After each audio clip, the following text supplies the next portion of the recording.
दोस्तों स्वागत है आपका इनसाइट नॉलेज की एक और नई वीडियो में। सबसे पहले आप सभी को गणतंत्र दिवस की हार्दिक शुभकामनाएं। कल सी ब्रेकर मिसाइल के ऊपर हमने 1000 जय हिंद का टारगेट रखा था और आपने मात्र 16 घंटे के अंदर 800 कमेंट उस वीडियो पर कर डाले थे, उसके लिए आप सभी का धन्यवाद। दोस्तों यूक्रेन और रसिया के बीच तनाव अब युद्ध के मुहाने पर जा पहुंचा है। कई डिफेंस एक्सपर्ट्स, यूएन वगैरह ने इसे थर्ड वर्ल्ड वार की आहट तक बता दिया है। पूरा विश्व इस समय दो खेमों में बंट चुका है। क्या है यूक्रेन रसिया का विवाद, ताजा हालात क्या है, भारत किसकी साइड है, अमेरिका ने कौन कौन से हथियार यूक्रेन में भेजे हैं, कितनी सेना दोनों तरफ बॉर्डर पर लगी हुई है, ये सारी बातें इस वीडियो में हम जानेंगे। इसलिए बिना वक्त गवाए स्टार्ट करते हैं इस वीडियो को।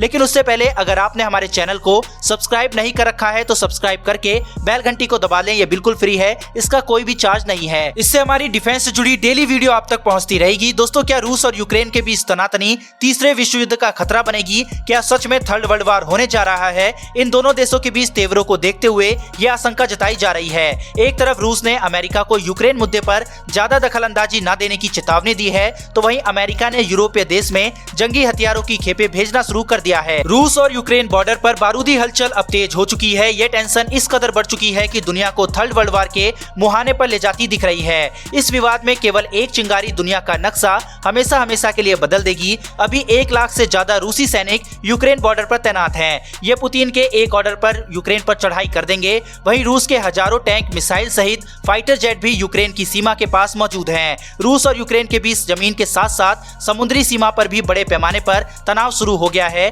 रूस ने अपने नौसेना के 6 जहाजों को भूमध्य सागर में भेजा है। रूसी रक्षा मंत्रालय इसे नौसेना का युद्ध अभ्यास बता रहा है। वहीं इसके साथ ही मॉस्को ने जोर देते हुए ये कहा है कि यूक्रेन पर हमला करने की फिलहाल कोई भी योजना उनकी नहीं है, लेकिन जमीन पर जो हालात रूस ने पैदा किए हैं वह शांति की ओर इशारा तो नहीं करते। वहीं अमेरिका ने भी ये कहा है कि रूस कभी भी यूक्रेन पर हमला कर सकता है। अब यह मसला रूस और यूक्रेन के बीच ही नहीं रहा, बल्कि दुनिया के कई देश इस मसले पर दो खेमों में बंट गए हैं। अमेरिका ने तो यूक्रेन में मौजूद अपने राजनयिकों और उनके परिवारों को यूक्रेन छोड़ने का निर्देश दिया है, तो वहीं अपने नागरिकों को रूस और यूक्रेन की यात्रा नहीं करने के भी सलाह दिया है। रूस और यूक्रेन के बीच स्थिति कितनी ज्यादा गंभीर हो चुकी है और महायुद्ध का खतरा कितना ज्यादा बढ़ चुका है, इसका अंदाजा आप इस बात से लगा सकते हैं कि अमेरिका ने यूक्रेन को जंगी हथियारों की खेप भेजना शुरू कर दिया है, जो मोर्चे पर तैनात यूक्रेन के सैनिकों को दिए जाएंगे। यूक्रेन के डिफेंस मिनिस्टर ने भी अपने ट्वीट में इसकी पुष्टि की है। उन्होंने ट्वीट किया है और कहा है कि the second bird in Kyiv, हमारे अमेरिकी मित्रों ने यूक्रेन की सुरक्षा क्षमता को मजबूत करने के लिए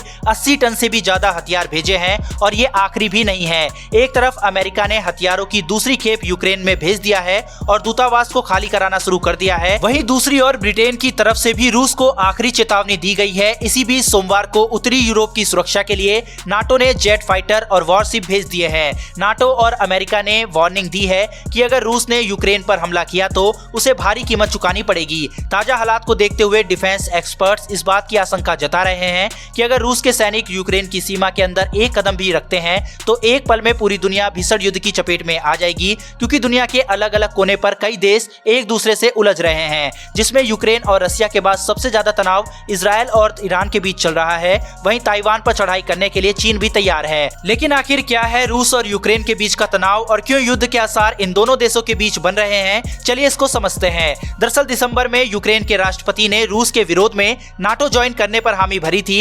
इससे खफा पुतिन ने जोर देकर कहा कि यूक्रेन को नाटो का कभी सदस्य नहीं बनने देना चाहिए और पूर्वी यूरोप में सभी सैन्य गतिविधियां रोक देनी चाहिए। यूक्रेन से पुतिन की खफा होने की वजह यह है कि रूस की उसकी करीब 2295 किलोमीटर लंबी सीमा लगती है। यूक्रेन के नाटो में शामिल होने से रूस खुद को खतरे में महसूस कर रहा है। यूक्रेन ये कहता है कि वह एक आजाद मुल्क है और रूस उसे नाटो के नजदीक जाने से नहीं रोक सकता। लेकिन पुतिन को सबसे बड़ा खतरा ये लग रहा है कि यूक्रेन के नाटो में शामिल होने के बाद अमेरिका और नाटो सेनाएं किसी भी दिन रूसी सरहद पर खड़ी नजर आएंगी। लिहाजा यूक्रेन बॉर्डर से अपनी फौज को वापस बुलाने से पहले पुतिन ने अमेरिका के सामने कई मांगे रखी है। पुतिन ने अपनी मांग रखी है कि यूक्रेन के नाटो में एंट्री पर बैन लगाया जाए और यह समझौता किया जाए कि नाटो पूर्वी यूरोप के अधिकांश हिस्सों से अपनी सेनाएं और हथियारों को वापस ले जाएगी। अभी जितनी भी डिप्लोमेटिक मीटिंग अमेरिका और रूस के बीच हुई है उनका कोई भी नतीजा नहीं निकला है। अब सवाल ये उठता है कि भारत किसके पक्ष में है। तो एक तरफ तो रूस भारत का एक अच्छा दोस्त है, लेकिन जो वो एक आजाद मुल्क के साथ कर रहा है वो गलत है। भारत यहाँ किसी का साथ खड़ा तो नहीं रहेगा, लेकिन कल को अगर रूस यूक्रेन पर कब्जा कर लेता है तो भारत रूस को मान्यता भी नहीं देगा वहां पर। अमेरिका ने भी यूक्रेन मुद्दे को लेकर भारत को रूस पर दबाव बनाने के लिए कहा है, लेकिन भारत का यहाँ स्टांस बिल्कुल क्लियर है। अगर ये इन्फॉर्मेशन आपको थोड़ी भी पसंद आई हो तो वीडियो को लाइक करके चैनल को सब्सक्राइब करना ना भूलिएगा और आपके हिसाब से भारत को किसका साथ देना चाहिए कमेंट बॉक्स में लिखकर जरूर बताएं। फिर मिलेंगे डिफेंस से जुड़ी ऐसी एक नई वीडियो के साथ। धन्यवाद। जय हिंद।